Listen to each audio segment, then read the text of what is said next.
Hey everybody, Jason Bermas here, and we got a broadcast for you where I don't know a whole lot about the Brazilian president, Bolsonaro. I'm going to be very straight up with you. You know what? I've seen that he and Glenn Greenwald have gotten in a lot of spats. Greenwald doesn't seem to like him, but then again, I don't love everything that Glenn Greenwald does. And the bottom line is, right now, there is one upper statesman that is flat out saying, I will not be part of this quote unquote treaty. Now, I have to be very, very careful right now. Why? Because we're on YouTube. And quite frankly, the last takedown was completely and totally absurd. YouTube's community guidelines basically say that you have to worship the WHO. Okay, period. So you can't say anything negative about the World Health Organization.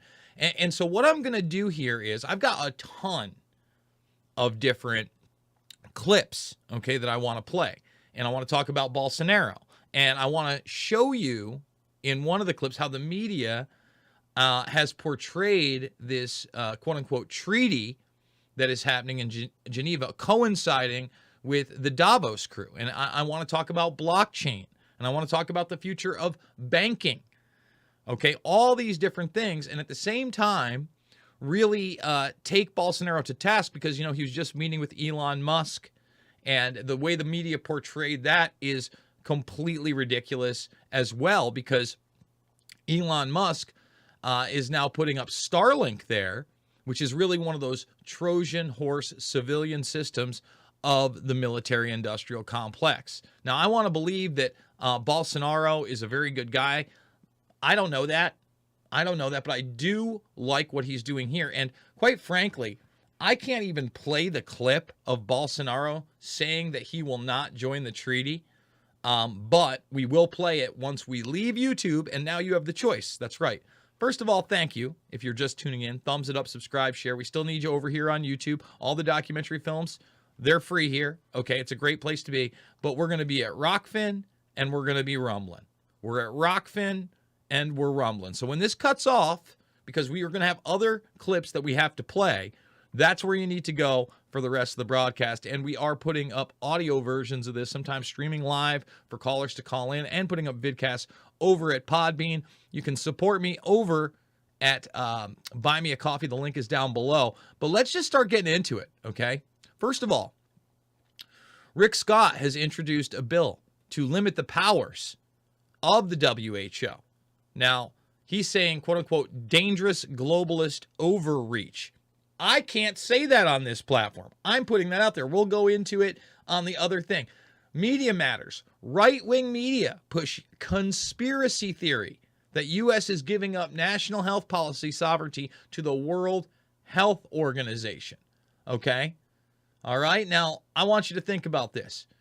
Ron Johnson, who I feel has done some really great things in the past. Again, videos of him completely censored unless you were Forbes, right? You could put up actual clips of government officials if you were like Forbes or an authoritative source. If I went over it, no. So Johnson also. And here's the thing, guys. The WHO is a political organization, okay? You know, they decried what's happening in the Ukraine. Shouldn't we be worried about Russians' health and Ukrainians' health? If this is the World Health Organization, right? Come on.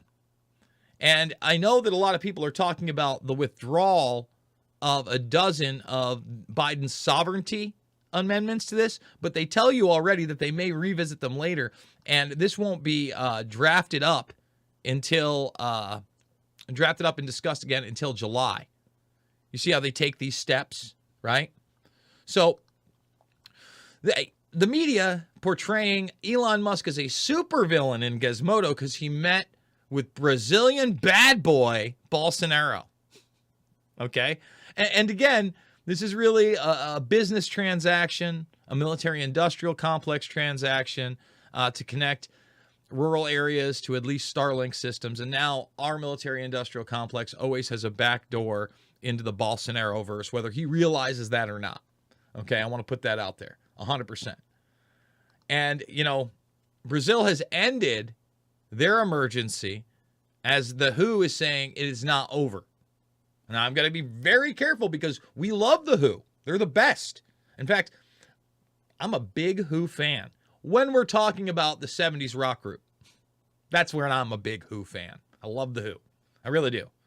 Teenage Wasteland, mwah. Who are you? You bet it. Magic Bus, can't get enough. Pinball Wizard, bring it on home. Love that stuff. Okay? Love that stuff.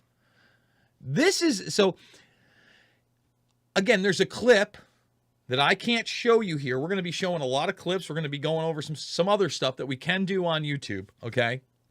But what you got to understand right now is what? This is how they're portraying him. How did he survive? Skepticism. I can't even say the word.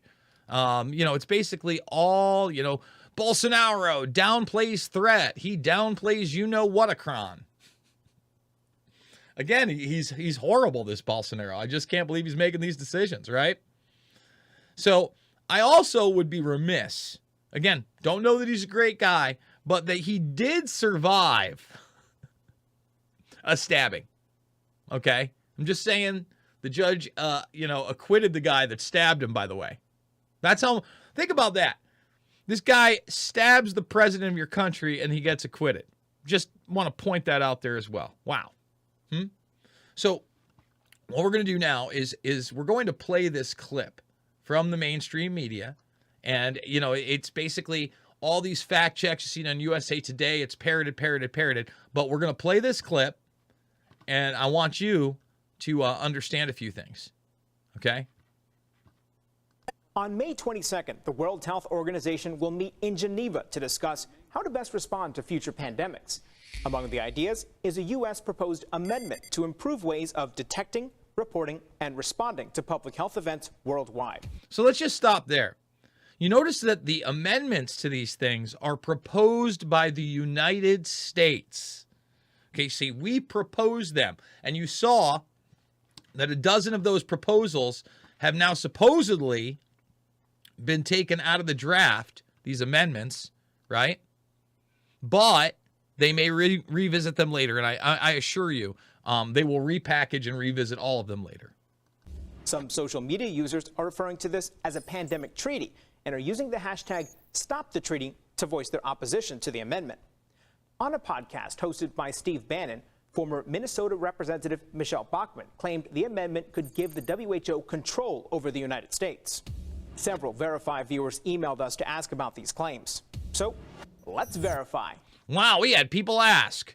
So their big debunk here is going to say, no, of course not. We would have to say yes. We would have to actually ask for it. Now, ask yourself, did you ask for the help of a global organization in the past 2.5 years? Did you get a say? And these are our amendments. So you're telling me we're not going to accept our amendments? Would the pandemic treaty give the WHO control over governments during a global health crisis? Our sources are the International Health Regulations, proposed amendments to the regulations, and the WHO.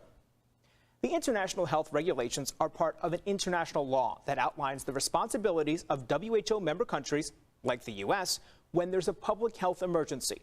It requires that countries report what's happening and that the WHO offer assistance.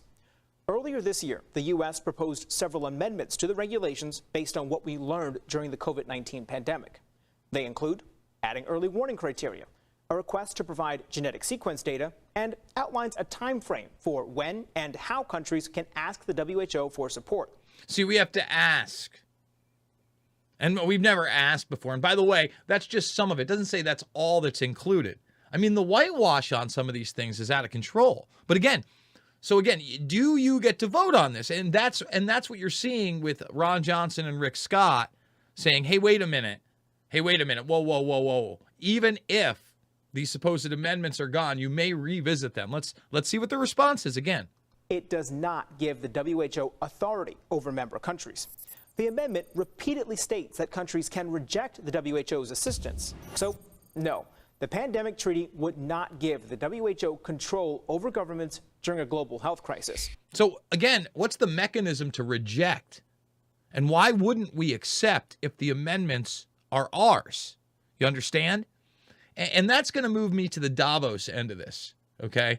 And what I want to talk about here is the digital blockchain, okay? Because, again, some of these things we can talk about, some of them we can't. We're going to play Bolsonaro and what he has to say about the treaty once we leave YouTube. And, again, you're going to have to come to Rumble or over to Rockfin to see that, okay?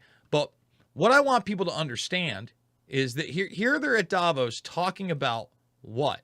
A central bank digital currency. And at the end of the day, what we're really talking about via Davos, all right, and I want people to understand this, is the Internet of Bodies.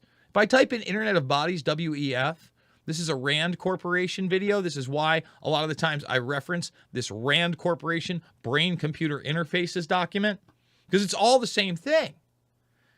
Look at this. When humans become cyborgs, Davos 2020.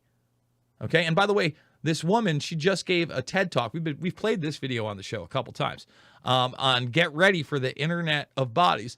Look, again, who's coming up? Fourth Industrial Revolution Klaus. Here he is, Yuval Noah Harari. Yuval Noah Harari. I should get that right. The Internet of Bodies is here. So this is all moving into the direction, and again, I don't even want to play certain clips, of blockchain technology for people. Okay, let me repeat that. Blockchain technology for people. So first of all, let's go to this. This is a little dry of a clip, but this is them talking about that movement into the blockchain. And I think we didn't talk about yet, there are two ways on central bank digital currencies. One is the wholesale piece. So basically, our interactions as a commercial bank with the central bank. And here, I would say it makes a lot of sense. This is new technology coming in. We can talk about it, advantage, disadvantage, but at the end, it's an efficiency game, and maybe it's a security game, makes a lot of sense. A completely different ball game it is when you start to talk about the retail central bank digital currency, not because it's digital. I can pay with digital with my mobile, has nothing to do with central bank digital currency. But I think the fundamental change is the underlying business model is as a retail customer, as a citizen, will have an account with the central bank. I don't have just an account with a commercial bank. I have it with the central bank, which has a lot of advantages for me. It's safe, it feels good.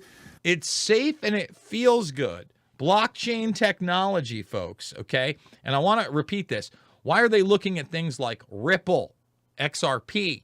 Because they've already had their zeros and ones scam internationally through the International Monetary Fund and special drawing rights units. And this is big because the Internet of Bodies ends up being you, okay? And universal medicine and probably some other things via, I don't know, refugee camps in war-torn countries that the World Economic Forum has actually put videos out on. And we'll get to that in a moment. But there are some challenges with this because the central bank is ultimately, it's a public office. Commercial banks are under a commercial regime. Central banks are not under a commercial regime. What about interest rates on an account like that? When things are going well, how does this look like? Oh, on a bank run, how does this look like? Is this accelerating the bank run because I have a safe account with somebody? So these are then the fundamental questions. That's why I think it's excellent to see that 90%, 87%, I think, central banks are looking into that and try, and we need to figure out how that all can work. But having said what is ongoing, I think we are now, for 10 years, 15 years in that new, call it technology, blockchain. We see now the market is collapsing. Okay, let's see in 5 or 10 years, something will survive. Something will survive, and I think we should all make sure we understand what that will be. So, yeah, I'll tell you what it's going to be. It's going to be refugee camps running on blockchain technology. We just saw the XRP. Again, not something like Bitcoin that has mining and limitations. No, no, no. They're moving you in another direction. So what we're going to do here, guys, is we're going to play this video here. We're going to show you the refugee camp runs on blockchain for the World Food Program. And remember, guys, now the World Health Organization, peace is health and health is peace. I mean, you can't make this stuff up. Take a look. Peace is health, health for peace, peace for health. And it's really about the climate agenda, the hairs in the clouds. It's about the transhuman agenda. Masked as transgender. You notice the woman now has a mustache. The leaves, the bike riding, the health with the heartbeat on the shawl, the recycling, the dove of peace again, wind turbines. This is about the total control of all your life. And don't worry, we'll have a nice digital blockchain food program for you so you can get jobs and live in a nice refugee camp. This looks lovely. Let's do this.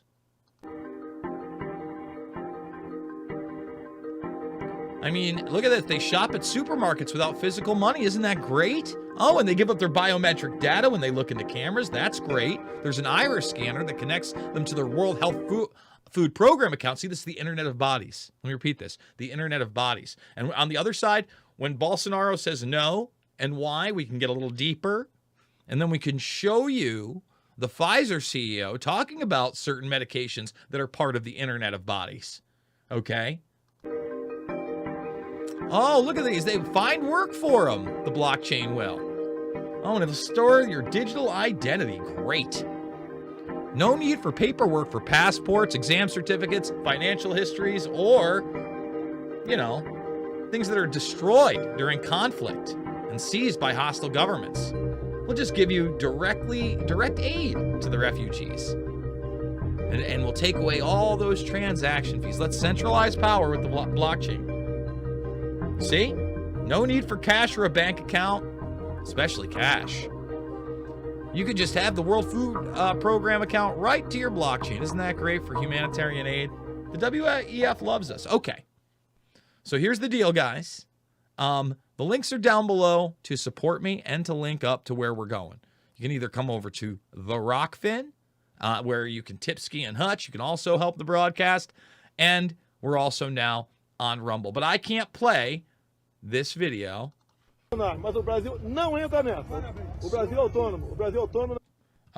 So yeah, we can't play this video because of what he says. But again, I'm going to show you a little bit with just what he says right there. Brazil is autonomous and will not get into this. You can forget that. All right? I don't speak it. And there's the treaty. We are autonomous. We're going to play this clip. We're going to play Rand Paul on Jesse Waters. We're going to play the Pfizer CEO. And we're going to talk about a universal boop boop that gets talked about at the Milken Institute, which will be coinciding with what the Pfizer CEO has to say. So listen, if you're watching on YouTube, arrivederci. See you later. We're going to Bolsonaro a little bit